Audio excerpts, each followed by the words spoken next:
அவதூறு வழக்கெல்லாம் கைது பண்ணக்கூடாது மாமா. டிஃபமேஷன் சூட் அப்படி பாத்தீங்கன்னா லட்சம் பேர் நீங்க கைது பண்ண வேண்டியது. ஏன்னா லட்சம் பேர் உன்னை பத்தி பேசிட்டு இருக்காங்க. அண்ணா திமுக ஆட்சியில அந்த அம்மா உயிரோடு இருக்கிறப்போ அண்ணன் ஸ்டாலின் மேல 40 வழக்கு இருந்தது, அவதூறு வழக்கு. அந்த அம்மா கைது பண்ணல. எடப்பாடி ஆட்சியிலும் கைது பண்ணல. நீங்க தான் மாமா புதுசு புதுசா பண்றீங்க. அப்புறம் மாமா அண்ணா திமுக எம்எல்ஏ 6 பேர் ராஜினாமா பண்ணி கட்சி வந்து சேர்ந்தாங்கல்ல, அது கூட உனக்கு சாதகமா தான் இருக்குது. அரசியலமைப்பு சட்டமே உனக்கு சாதகமா இருக்குது மாமா. இந்திய அரசியலமைப்பு சட்டத்துல 52வது சட்ட திருத்தத்தின்படி 10வது அட்டவணையில ஒரு சட்ட திருத்தம் வருது. Anti defection law, disqualification of member of parliament and member of legislative assembly. அதாவது ஒரு கட்சியில் இருக்கிற எம்எல்ஏ அவர் கட்சி பதவியை ராஜினாமா பண்ணிட்டு வேற ஒரு கட்சியில வந்து சேர்ந்தா அவரு டிஸ்குவாலிஃபை தான் பண்ண முடியும். அவருக்கு பீனல் ப்ரொவிஷன் கிடையாது, அதாவது தண்டனை கிடையாது, பனிஷ்மென்ட் கிடையாது, அவர் ஃபைன் கிடையாது, ஜெயில் தண்டனை கிடையாது. ஆனா ஐபிசில 379 திருட்டு குற்றம் வச்சுங்களேன், பிசி 380ல என்ன தண்டனை சொல்லிடுறாங்க. ஆனா இந்த கட்சி தாவல் தடை சட்டம் இருக்குல்ல மாமா, அதுல வந்து அவங்களுக்கு ஃபைன் கிடையாது. இப்போ ஒரு எம்எல்ஏ பதவியை ராஜினாமா பண்ணிட்டு வேற கட்சி சேர்ந்தா 100 கோடியோ 200 கோடியோ அபராதம் இருக்கணும். அப்படி இல்லனா 5 ஆண்டுகள் கடுங்காவல் தண்டனை.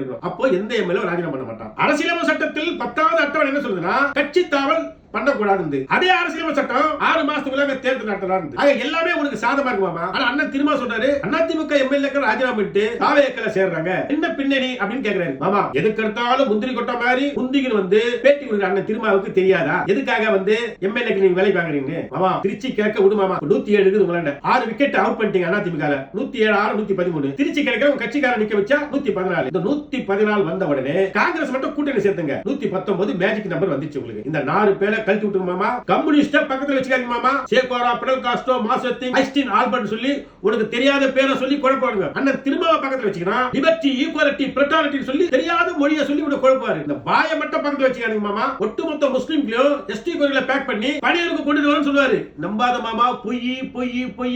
இன்னைக்கு சொன்னாரு பாத்தீங்களா, முஸ்லிம் பெண்கள் விஜய் மீது ஒரு ஈர்ப்புல இருக்கிறாங்க, இது அல்லாஹ்வின் அருள் என்றாரு. இப்படி எல்லாம் பேசலாமா மாமா? அதனால இந்த பாயை பக்கத்துல வச்சுக்காத. காங்கிரஸை கழிச்சு விட்டு மாமா. இன்னொரு 5 விக்கெட் தூக்கு அதிமுக இருந்து 119 மேஜிக் நம்பர் கிடைச்சிச்சு. நீ தான் மாமா தொடர்ந்து வருவ.